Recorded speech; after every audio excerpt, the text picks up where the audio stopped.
Before we start, let me please introduce you. Let me Dr. Shibu Pillai.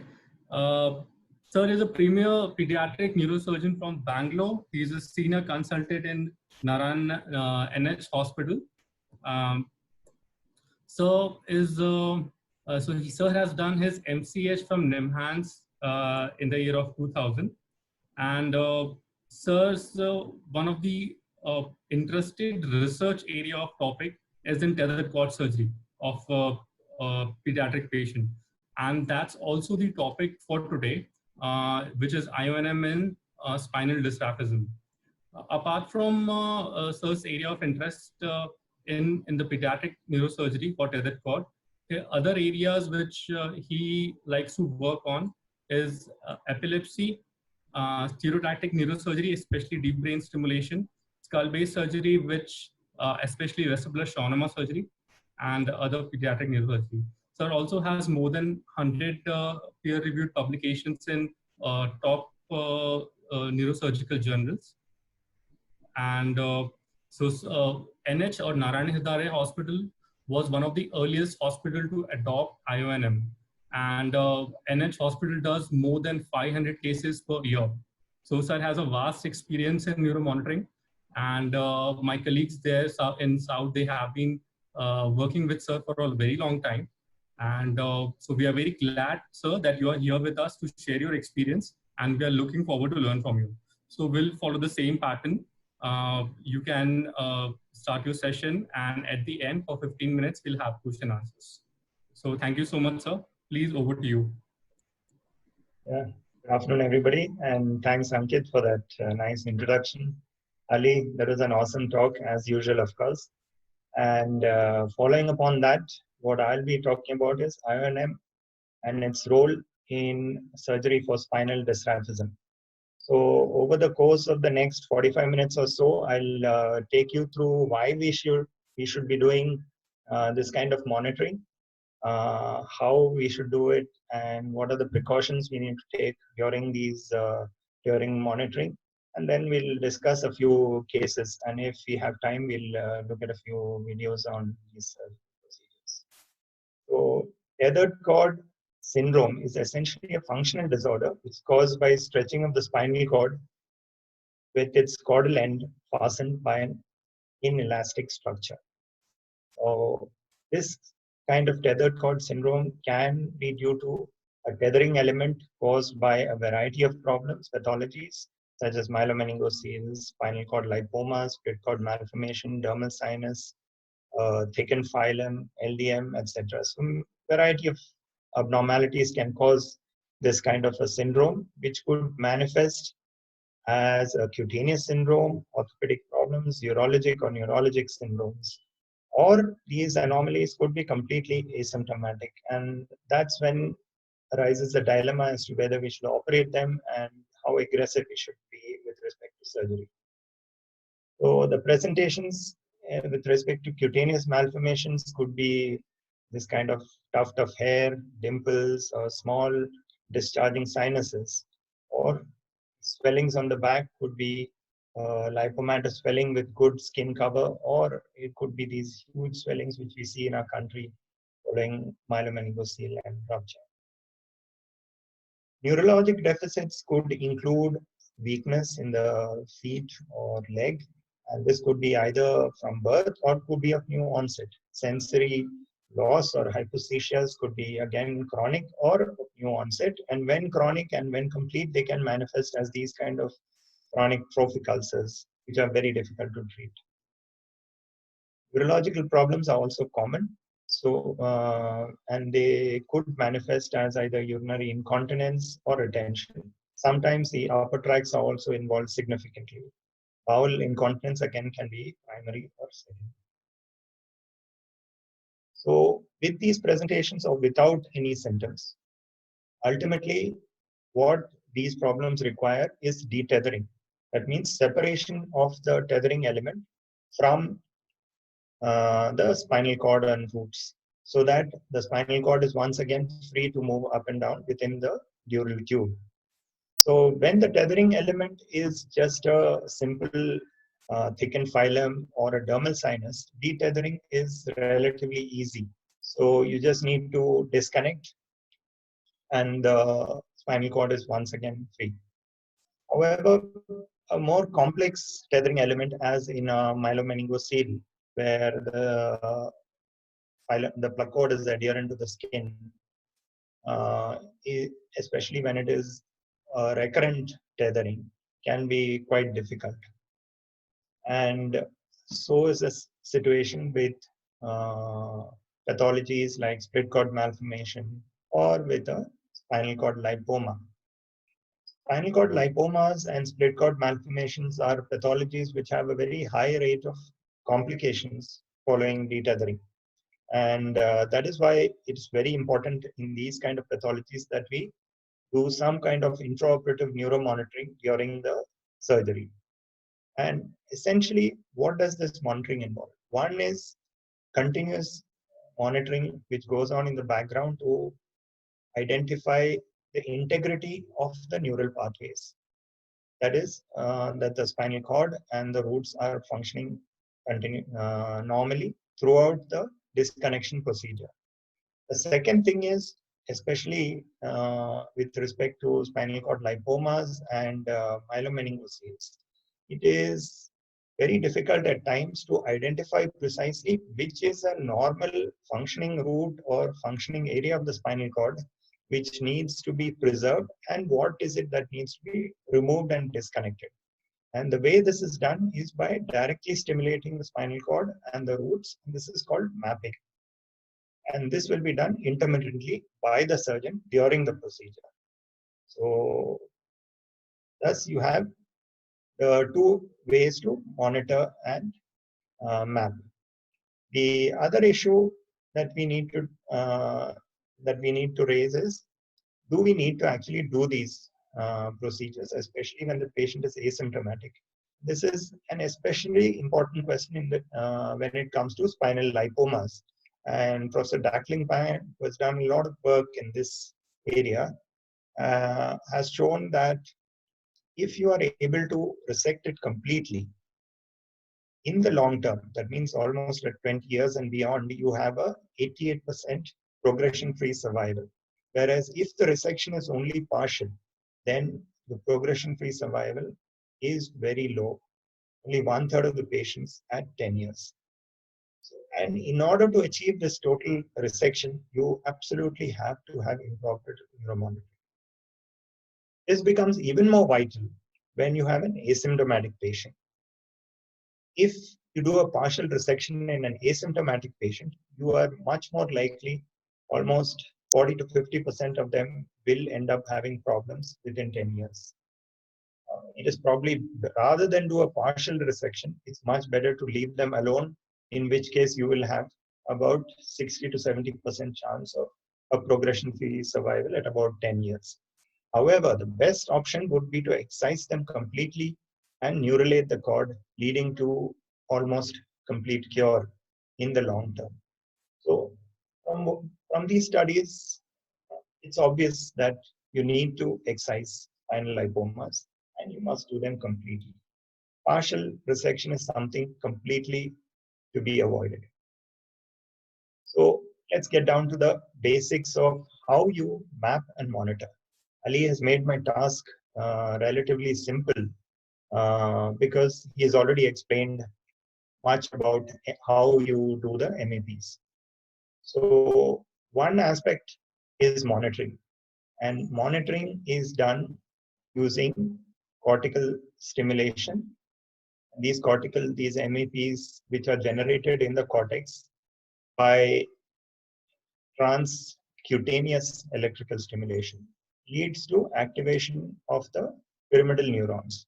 Once the action potential moves down the axon of the pyramidal neuron, it goes through the spinal cord and terminates at the anterior horn cell. In the anterior horn cell, it synapses, and from there, the second order neuron moves to the neuromuscular junction of the muscle, which is going to be monitored. So as the electrical signal is transferred down the axon, in the spinal cord, you can measure this electrical signal, and this response is called the D wave.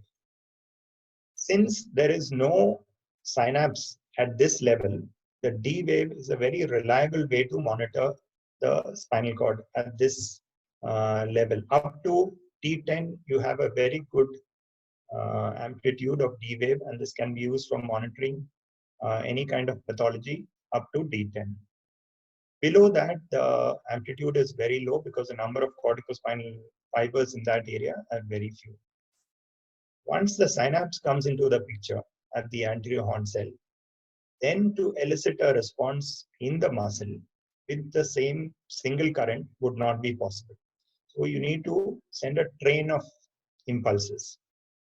This train of impulses, when it reaches the anterior horn cell, summates and creates an action potential in the second order neuron. Now, each train of impulses which comes here doesn't activate all the anterior horn cells. Only a group of them will be activated.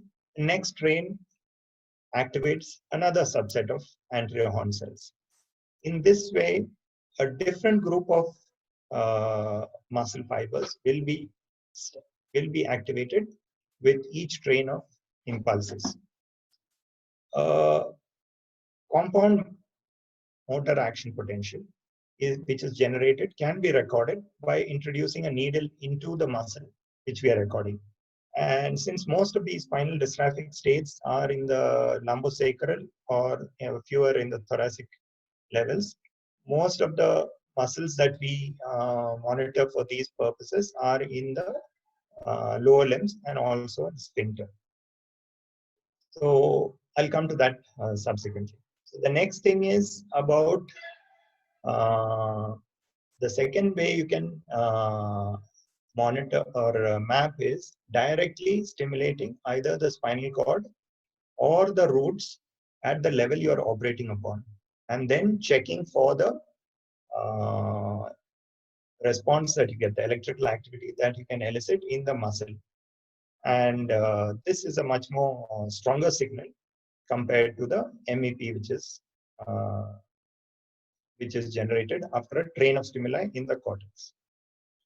The third way is to continuously stimulate sensory nerves and record them in the cortex. This SSEP, somatosensory evoke potentials, are another way you can continuously monitor the integrity of the spinal cord. When you have electrodes placed in the anal sphincter, you can also monitor what is called the bulbocavernosus reflex. And that is again can be continuously monitored in the background and helps to identify the integrity of the sacral cord and the roots involved. So now let's come to the muscles that we need to monitor during these surgeries. We start with the rectus femoris or vastus lateralis, which covers root values of L, 2, 3, and 4. Then we have the tibialis anterior, which covers L, 4, 5 root values. Then you have the gastrocnemius, and you put the needle in here to monitor that. It covers S1. Then you have the abductor hallucis, which is the bulge you see along the medial part of your foot. And the needle goes into this area to monitor S2. To give a control response, because while you're monitoring the lower limbs, you need to see if any changes in the MEP are really due to local problems or generally affecting MEPs in general. So you also monitor the abductor pollicis brevis, and introducing the needle into this area near the thumb is where you would document the abductor pollicis brevis. And the external anal sphincter can be recorded because it comes very close to the skin at the anal verge. So you introduce the needles at the anal verge going into the external anal sphincter on either side. When you put in these electrodes for the external anal sphincter, because they're so close to each other, the current can go across. So to prevent that, you put a dry piece and tape all the electrodes into place this way, so that they don't move during the procedure. Once you have a needle in the external anal sphincter, there are multiple ways in which you can record from it. One is you can do a transcranial stimulation and get the MEP recordings. So you get the anal MEP, or you can, and the anal M wave, and you can also directly stimulate the S234 rootlets and get a similar motor action potential, which can be recorded. So this is to, or you can stimulate the cord directly. So all these are direct ways which we can stimulate the.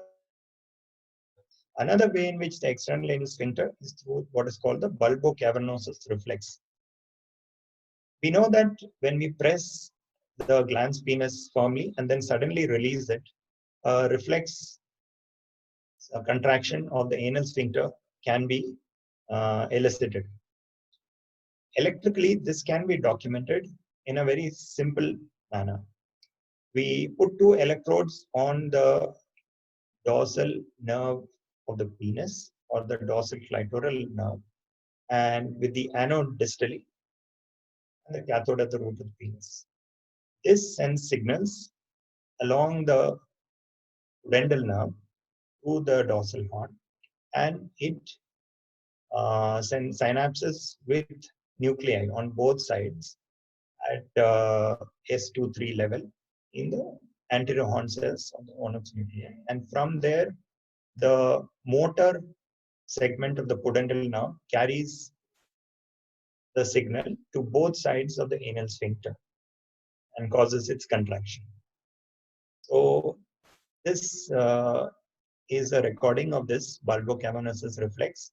And as long as these waves continue normally, you know that this reflex pathway and this part of the cord at S234 level are intact. So what is the physiology behind this? So as I said, the pudendal nerve is sensory is afferent, and the pudendal nerve motor is the efferent pathway. But is a problem in this circuit equal to a problem in the reflex bladder contraction pathway?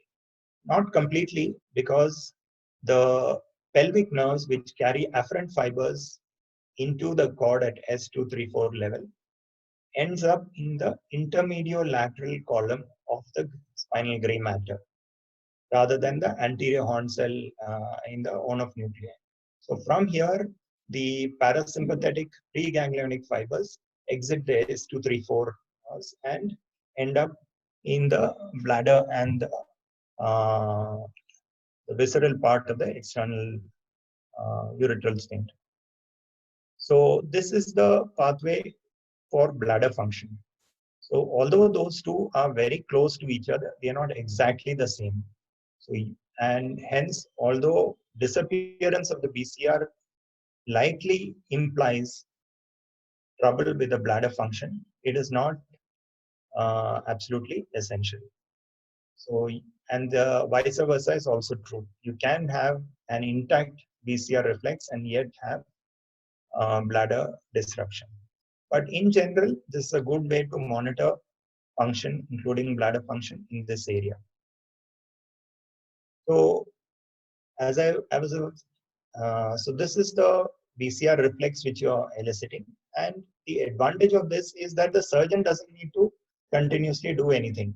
This is completely outside the sterile area with the neurophysiologist under control, and as long as it is present continuously, you know that that particular area of the cord and the roots in that area are functioning normally. The only problem is eliciting it is much easier in boys compared to girls. So in girls, you may have some difficulty achieving even a normal kind of BCR reflex. Like the SSCP, you need averaging. So there may be a little delay between the stimulus and the reflex that you're seeing. SSEPs are another way to monitor the spinal cord, but we don't use it as commonly as the motor potentials. For SSEPs, you stimulate either the peroneal nerve near the fibular head or the posterior tibial nerve behind the malleolus. We can also stimulate the dorsal nerve of the penis to get a pudendal SSEP. The recordings are made about 2 centimeters through the recording electrode, which is placed about 2 centimeters behind CZ with a reference electrode anteriorly. Now we'll come to some of the precautions that we need to take while we are doing this kind of monitoring, while we are getting everything ready. One of the most important things is correct placement of the bite block, because the MEPs which are generated by stimulation at C3, C4 also leads to significant stimulation of the face area, the mandibular muscles, trigeminal nerve, and this leads to significant forceful biting action. And if the bite block is not placed correctly, you can have significant tongue injury, which should be absolutely avoided. The other important thing is when you're using MEPs for infants in whom the AF hasn't closed and the bones are very loose and lax, you need to be careful when you introduce these corkscrew electrodes into the skin of into the scalp, and make sure you're not penetrating through and through into the cortex. So take care while you're introducing these electrodes, which are commonly placed here, C3, C4 level. And the SSEP electrode, recording electrode, would be placed here. The other thing, as Ali was talking about earlier, was that we need to, because the corticospinal tract is not well developed in infants, when we are doing these kind of surgeries in very young infants. So say you'll be operating in somebody, a baby who's 3 months old. So you need to make modifications in the stimulation parameters. You may have to use a longer pulse train, or you may have to use a higher current intensity. And these are things which you will have to modify and adjust, or rather the electrophysiologist, neurophysiologist you have with you will have to do this, and you will have to have a kind of standard template which you use for smaller infants also, so that you get good recordings even in them, and surgery in these small children also can be made safer. The next thing is during surgery. What are the precautions you need to take during surgery? One of the most important things is that you have to use the correct kind of stimulating electrode. When you're stimulating the cord directly, if you use a monopolar electrode, the current disperses widely.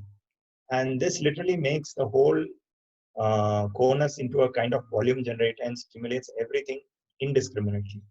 Similarly, a two-pronged bipolar electrode has a much wider spread of current compared to a concentric bipolar electrode, where the field of current is very focal. The spread of current around the tip is very focal, and a very small area of the cord around the tip of the concentric electrode gets stimulated.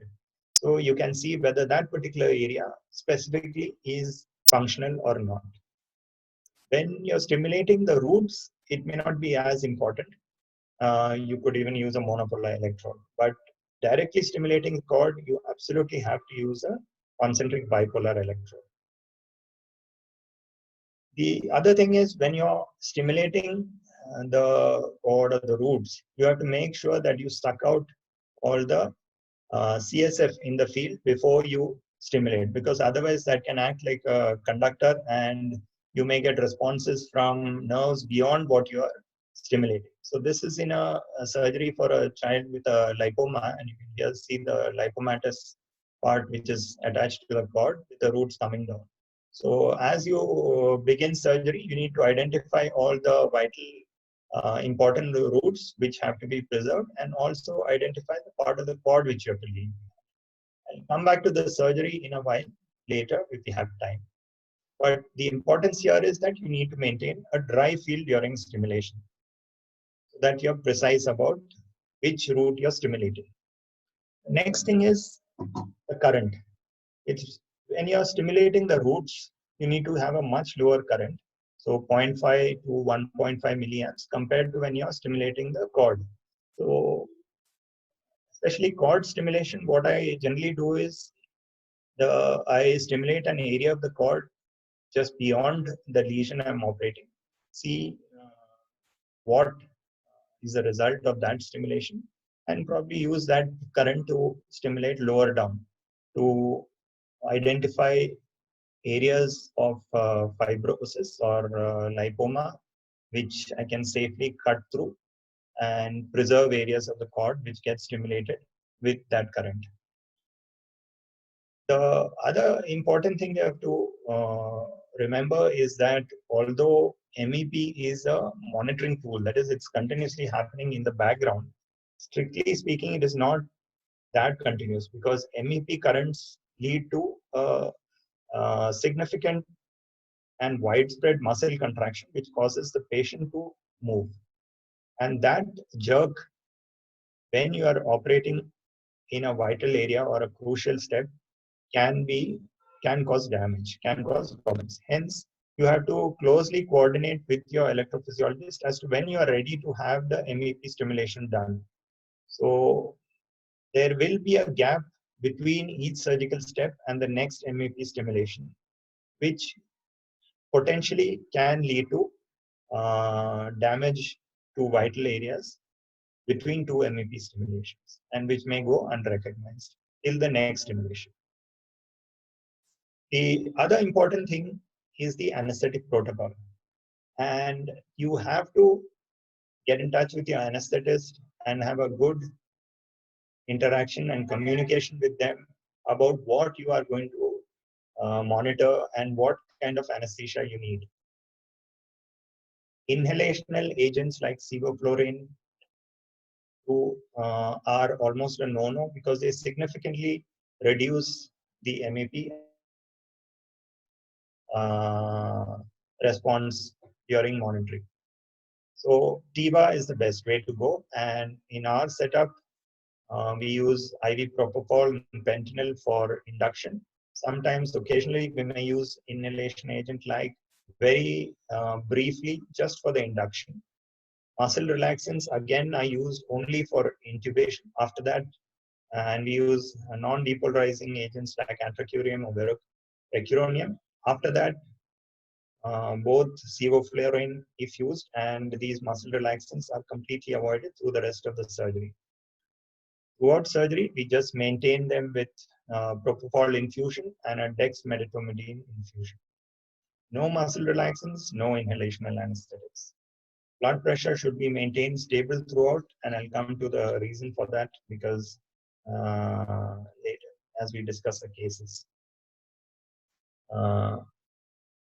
Over the years, we have evolved in our monitoring paradigms. Initially, we were using a machine which we could only map. So we could only stimulate the roots and the cord. Later, we moved on to a machine which allowed us to record MEPs, do BCRs, and a whole gamut of monitoring. So time and experience has helped to make our monitoring setup much more detailed. And at present, this is what we have in place. So we, as I showed you, all the muscles, a variety of muscles are monitored: external anal sphincter, the pads for the BCR reflex, the C3, C4 level stimulating areas, and these are the various muscles that we'll be monitoring.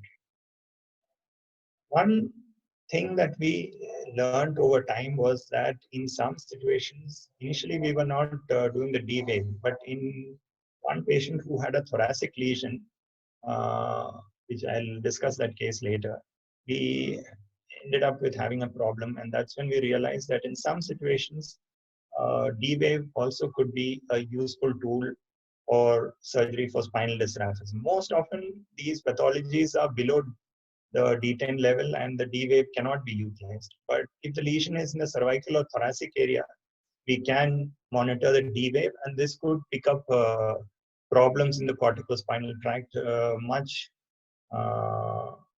more easily and without the difficulty that we encounter with MEPs.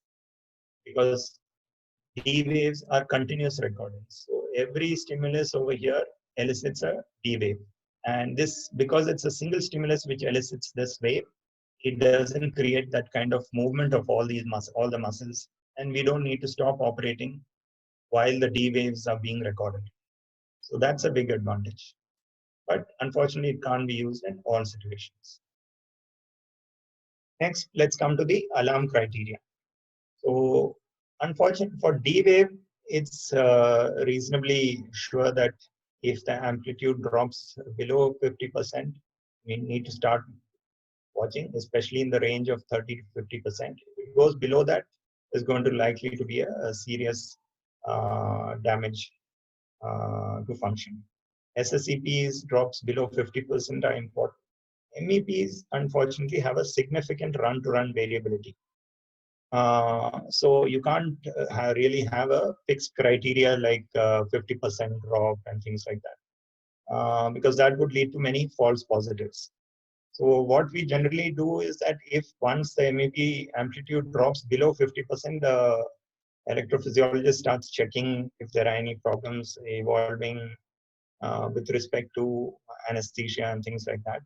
When he starts informing me with drops of around 70%, and then I decide whether I need to stop doing what I'm doing or this is something not related to surgery. So but if the threshold completely, if the amplitude disappears, then it's a problem, because that means you've caused some damage and you need to change your strategy. The other things you can look for is you look at the MEP in the muscle which was stimulated with the lowest threshold of current. And if this becomes absent, then it's one of the indicators that things are going awry. The other way to look at MEPs is to see whether you need to increase the threshold of current over a period of, say, 1 hour. If progressively you need to have higher amounts of current to get the same MEPs, then again, it's a potential indicator that some problems are developing. Then another way to look at it is whether the morphology, the size of the MEPs are changing. And these again could be suggestion that things are going wrong. As of now, I mean, unfortunately, this presentation came up quite suddenly, so I couldn't analyze any of our recent data. But in 2017, we had looked at about 45 children whom we had treated over 1.5 years. And in these 45 children, we found that 8 of them had clinical worsening, 6 of which was very transient and rapidly improved to normal. Among these 8, 7 had Ionm worsening. And clinically, only 2 of them had persistent problems, one of whom, in fact, did not gain bladder control, although the Ionm was normal. And the other kid was not walking, even more than 1.5 to 2 years after surgery. So on the whole, our experience with Ionm has been that it has helped us and prevented some serious injuries in many children while operating for a spinal dysraphism. Let's look at some cases. So this child came to us, was born with a tuft of hair on the lower back, and MRI showed there was a split cord type 2 malformation. Child was otherwise completely normal, and we decided to electively detether the child under intraoperative monitoring. So this is the left side, this is the right side, and these are the kind of waves that you get with MEP monitoring. So you have these are the different abductor halluces, GAs, gastrocnemius, tibialis anterior, vastus lateralis. This is the sphincter. And this is the control, abductor pollicis brevis. So we watch these as surgery proceeds, and we look for any changes.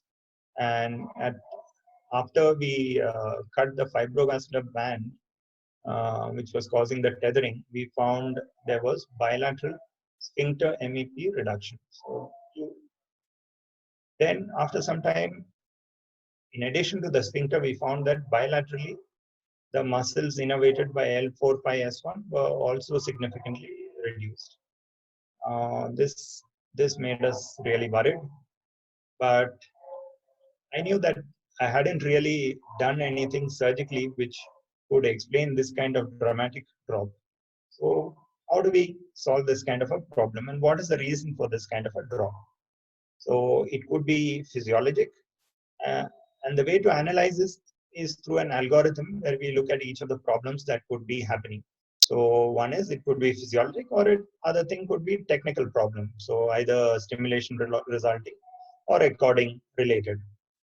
If we are sure that it's not a technical problem, then we look at whether the child had a preoperative deficit. Sometimes preoperative deficits, if present, could be aggravated by our little handling, and that could result in this kind of changes. Or is it a perioperative insult, that have you done something during surgery which has led to this? Or the sudden drop could be related to systemic changes. So it could be anesthesia related. For example, here they had increased the rate of propofol infusion. Or it could be a rising temperature which could lead to the drop in MAPs. Sometimes hypotension, hemodilution, low oxygenation, all could play a role. So in this particular instance, the increase in propofol infusion and the slight hypotension associated with it was the reason. And once these were corrected, gradually we found that things returned to normal, although the sphincters had still not come back to normal by the end of surgery. However, he came strolling in about 2 weeks later after surgery and was quite happy, didn't have any problems. So we know for sure that we hadn't caused him harm. Let's move on to another situation where this is a kid who came to us with a lipomyelomeniingocele, and child had no deficits. At about 6 months of age, we decided that we are going to electively operate and excise this lipoma and this dysplastic issue which is extending into the skin. We need to resect it here. In order to do this, we need to both monitor, one, the continuous integrity of the spinal cord, as well as while we are excising it, we need to stimulate this area, make sure it is non-functional, and then cut it. So that can be done only with continuous intraoperative monitoring. This is as we started surgery. Everything looks hunky-dory, you have good amplitudes. And as we started dissecting the lipoma off, at one area, as we were cutting the lipoma, there was bleeding and we coagulated that area, and we were continuing to dissect, and we found that at that point, there was a drop in the MEP of the right sphincter and the right gastrocnemius tibialis anterior. That's seen over here. And the sphincter amplitude is dropped. So immediately we stopped what we were doing, continuously irrigated that area, and then moved on to another area of the field and started dissecting the lipoma there.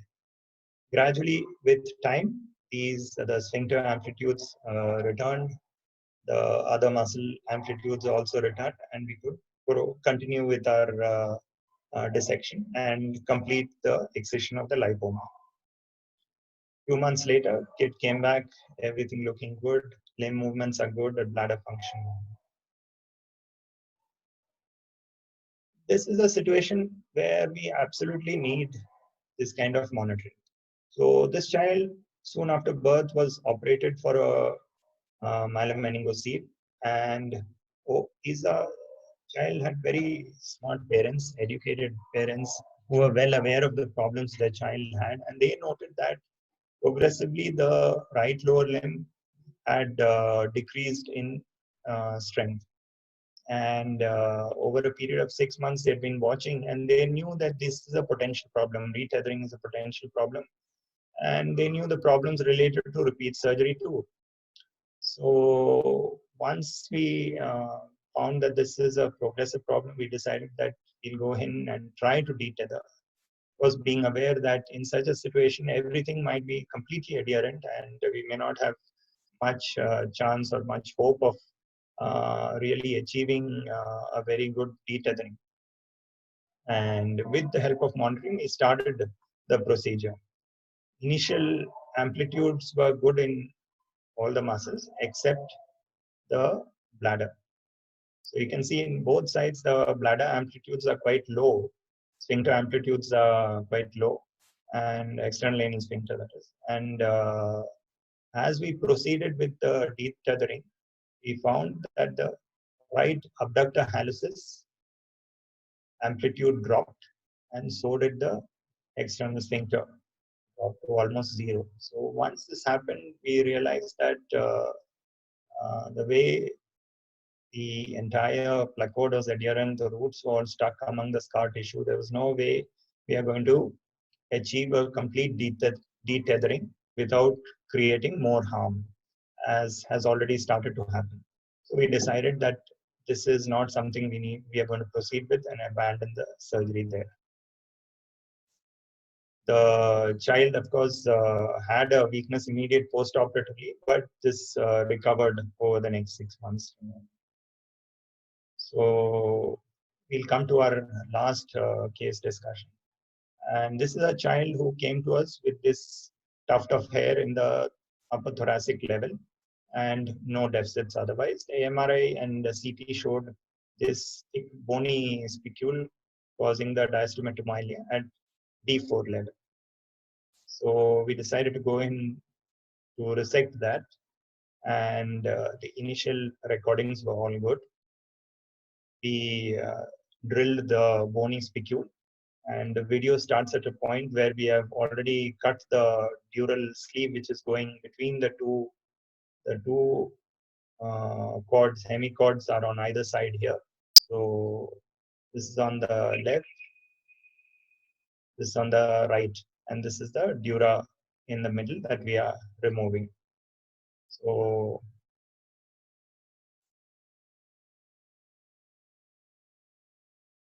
unless we remove this and free this inferior crotch here, the tethering element is not completely removed.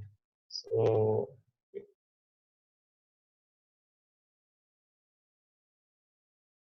we excise that last bit of bone piece as well as the dura attached there, and at that point there is quite brisk bleeding from the base of that.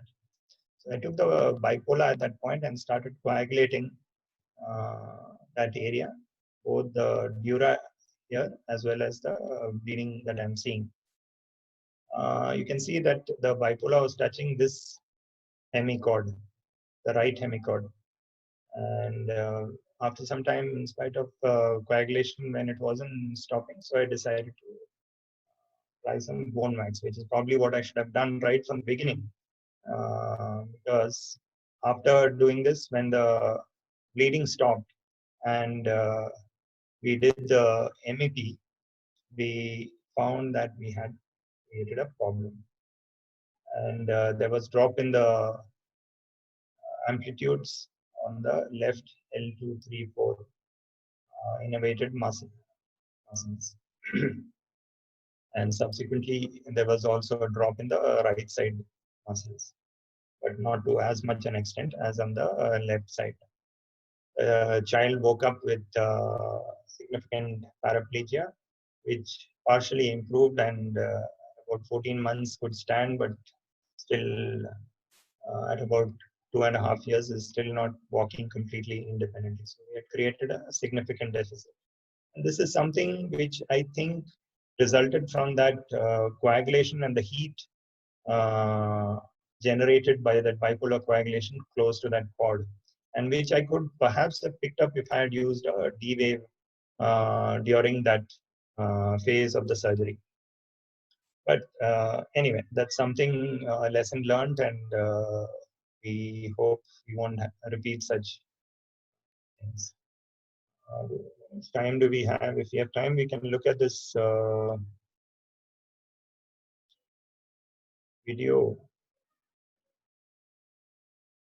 48. I think we're out of time. So I think we'll conclude with these two summary. Basically, what we have realized over the years is that Ionm can be a good guide while trying to do a safe detethering in children. Although at times the changes may confuse us and we need to follow a systematic approach to defining whether it's something that we have created surgically or whether it's something related to the anesthesia or other issues around the procedure. A drop in MEP is a warning that we should stop surgery, reassess, and then proceed with caution after some recovery. Sometimes you may even have to abandon the surgery. A concentric bipolar stimulation helps to identify important motor routes, the phylum, and functioning cord tissue, especially during surgery for spinal cord lipomas. P-wave recording has its place in certain selected situations when the dysraphism is in the thoracic or cervical areas.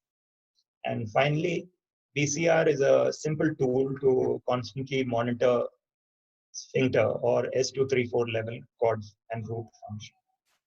So I hope to continue evolving in my learning with using Ionm as I use more and more of it over the years, and hope to keep these little kids safe. Thank you. If there are any questions, I'll be happy to answer them. Thank you so much, sir. It was a wonderful session. And I think especially the mention of monitoring bulbocavernous response, which I feel is very rarely done, at least in India. Not everyone is doing it. And there were many other things. So I think there are a lot of questions in the chat box. So can I request Dr. Nitin to please take over and moderate? So you are muted. Let me unmute you 1 second. Yeah. Can you hear me now? Yes, now it's okay. Yeah, wonderful lecture, Dr. Shibu. Congratulations. And great courage, as one of our viewers also commented on the box that you showed a complication which many people don't show, and that you have learned a lesson, and that's really amazing that you have shown up. So one thing is that spinal dysraphism, I think it's become kind of mandatory now to do intraoperative neuromonitoring, because we know that the impact of intraoperative neuromonitoring has change the outcomes tremendously in spinal dysraphism. So there is no question about that. Few questions that the audience have asked us is, so we are doing the anal sphincter monitoring now, but we assume that the bladder also is going to be intact. So how true is that, and what is the way forward? Do you think it's enough to monitor the anal sphincter and think that the bladder is also going to be normal?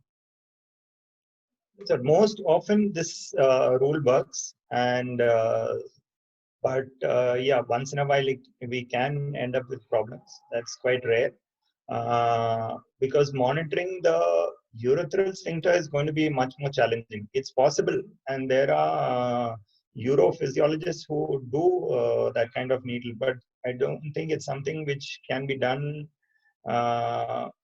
on a routine basis amongst neurosurgeons or the kind of people we have in our electrophysiology teams. It requires a little additional training. Perhaps it can still be done if somebody gains experience in that, but it's much more difficult. Yeah.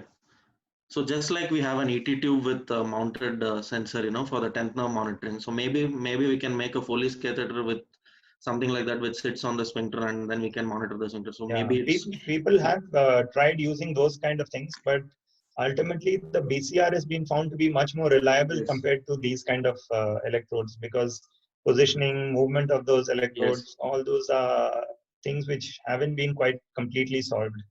So BCR is a much more stable reflex, and we can elicit it much more easily, and the conclusions are easier. And more importantly, BCR is also continuous, so you can keep doing it as you The Exactly. MEP, the disadvantage is that only when you stimulate, you understand that something has gone. Correct. Yeah. So between two MEPs, you don't know where you've gone wrong. So correct. That's a very important point.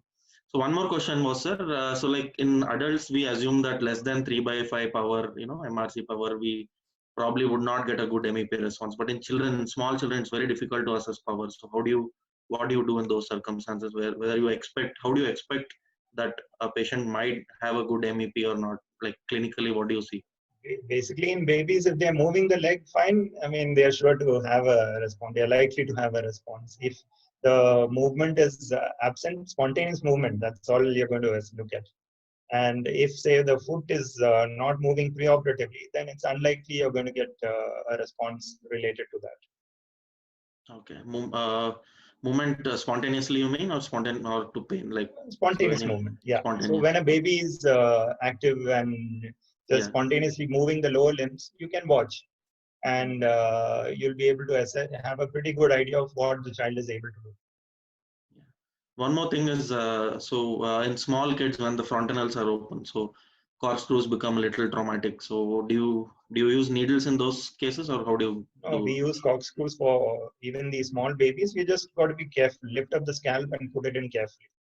Yes. But it's easily doable and quite safe. Yeah, probably and stay away from the midline. They stay easily. Stay in position easily. Any role of free running EMG for nerve root irritation monitoring? One of the audience had a question. So if you're doing traction around there. No, so free running EMG is constantly being monitored. So whenever you fiddle with roots, the electrophysiologist will tell you that there are artifacts there are responses being generated in this particular muscle, and so if it's too much or too continuous, you'll take a little more care while handling those roots. So, but sometimes you have to handle them, and let's move on with that. Take care while doing it. That's all. Yeah, one more question that the audience had was, so how do you get a D-wave baseline? So, I mean, so how do you do D-wave? So you put one in the proximal, one in the distal, or what do you follow? So typically now, for example, in that child with the D4 split cord malformation, when we do the laminectomy, the D-wave electrode, which is a thin electrode, can be passed either subdurally or extradurally if you haven't yet opened the dura. It is caudal to the lesion. So means towards the feet. You direct it towards the feet. And every time a current is given at the cortex through the transcranial electrodes, you get a response in this electrode. And this electrode is recording from both the corticospinal tracts. So you will not know which side is being damaged if there is a drop in D-wave. Although you can stimulate alternately and check, but essentially D-wave will record from both the corticospinal tracts.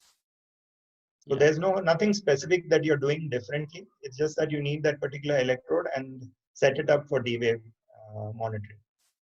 Yeah, and also when you lose a D-wave response, so probably you can put it proximally and check if it is still coming and rule out whether it's a global factor. Absolutely. So that would act as a control. Obviously, yeah, that can actually act as a control. Or if you have the good fortune to have two, you can put one proximally and one distally. Great, sir. Lovely discussion, lovely presentation. Had a very good learning. Any other questions from the audience? Ankit? So can I ask one question, sir, to Dr. Ali and to Dr. Shibu? So we are in the COVID era now, and we'll have to start back our routine work soon once the lockdown opens. So how about intraoperative neuromonitoring and the concerns with our electrodes when we do these cases? So how are we going to? I mean, we used to do ETO sterilization, but I don't know if it's good enough. So some thoughts on that, sir? I don't think that's going to be an issue. COVID is going to create more problems before that. Monitoring is going to be the least of our problems. So I don't think the virus is that resistant to sterilization. So I don't think that's going to be a problem. Reusing shouldn't be an issue. but other things could be an issue. Let's hope it's not that way, sir. Ankit, Dr. Ali, if you have something to comment, please. Yeah, Dr. Ali, please.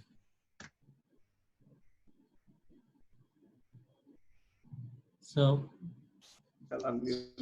yeah, okay. No, I think Dr. Shibu, that was a beautiful lecture. It was very well elaborated, the technical aspect also. Nitin, coming to your question about COVID, I think if we start operating cases which deserve to be monitored, then I think we will go ahead and monitor them. We will have to figure out how we are going to do that. But I think there are so many questions right now about which patients to be operated, what kind of PPE, etc., etc. I think by the time we sort all that out, if we are going to require to operate a case with monitoring, then we will do that. So I think we will get more wiser as we go ahead. Sorry?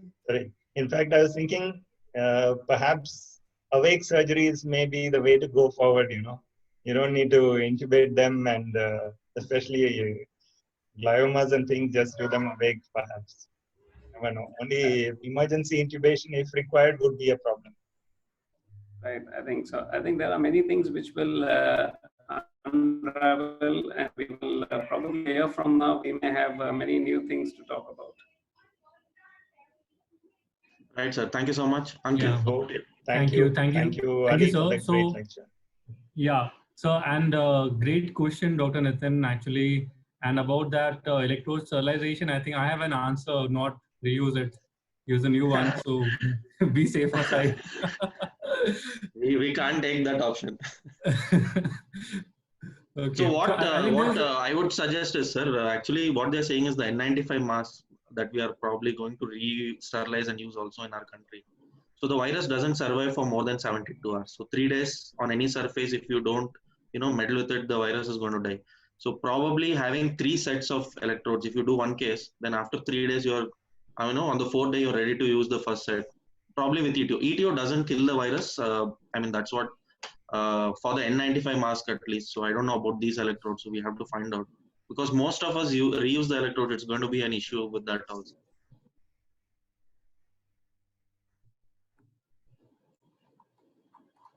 Ankit? Yeah, I think there are questions. There's a question from Dr. Dev Pujari. What is the youngest child you have monitored for spine, Dr. Shibu? I think 3 months is the youngest. 3 months age. Okay. Okay. And initially, our anesthetist had concerns about using propofol in the very young, but after a few children, things have stabilized, and everybody is quite comfortable with propofol use even in these young babies. The problem is that, sir, propofol is currently, the FDA approval is not there for pediatric, such young population. But what we have learned is over experience is that everybody uses propofol and it doesn't cause much problem. So we are all using propofol, dexmedetomidine. But the challenges are immense. Like in pediatric population, doing TIVA, it's very challenging. So a lot of concerns with anesthetic management in these cases, especially when we do it with intraoperative neuromonitoring, it doubles up the challenges. Probably once the drugs like remifentanil and all come in, we may have our life might be easier. Yeah, Remi is one thing which we are desperately waiting for, but it's not yet. Dr. Dev Pujari, would you like to comment anything on that? Oh, I think Shibu's covered the topic very well, and I congratulate him for a very good presentation. Thank you. Thank you. Thank you, sir. So there was another question in the chat box, which mentioned that if there is a nerve injury due to the traction, so can it be detected while mapping? I think it was a question from Dr. Srinivas. Yeah, if a specific nerve has been damaged, nerve root is damaged, whatever be the reason, if you directly stimulate it, there will be no response in it. So any kind of damage, whether you cut it, burn it, pull it, whatever be the cause of the damage, when you stimulate it directly, if there is no response or a reduced response, it means there has been some damage to it. Right, sir. Right. Thank you so much, sir. And to end the session, there are many neurosurgeons who are there on board, like Dr. K.K. Thurel, Dr. Goel, and Dr. Prabhu. So if you have any comments or any final wording, so that will be nice to end the session for both for Dr. Ali and for Dr. Shibu, and then we can end it. So Furkan, can you unmute them?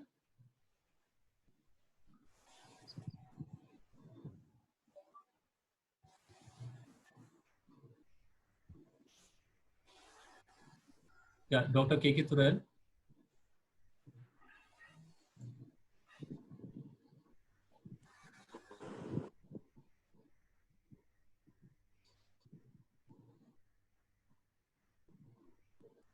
Okay, I think he's unmuted, but don't know if he can listen to us. Dr. Sujata Prabhu, she has also asked a question. Ma'am, would you like to say something? Well, it's not Sujata actually, it's Santosh, yeah, her husband. Oh, sir. Sorry, sir. She handed over her phone to me. It was a very nice discussion. Dr. Shibu, thank you very much for that. No question really. We have been using these for tethered cord for the last year or so. And, sorry, I can't really hear that. What is the question? No, there's no question to ask. I just wanted to compliment you. Thank you very much. Okay. Thank you. Thank you so much. Thank you so much, sir. So I think the recording of the lecture is there with us, and it will be sent to those who have given their email IDs, and we can reach out to our faculties anytime required. So thanks again, Dr. Ali, and thanks again, Dr. Shibu. Probably it was a great discussion, and we have not overshooted a lot. It's just 5 minutes over the time, and it was a very fruitful session and the discussion all over together. So thank you very much. Furkan, should we end, or is there anything from your side? Okay. Hello? Okay, perfect. We can end. Perfect, right? Okay. Thank you, sir. So we'll be closing the call, and we'll see you again for the future sessions. Thank you so much. Okay. Thank you very much. Dr. Shibu. Thank you. Thank you. चलो done अभी क्या plan है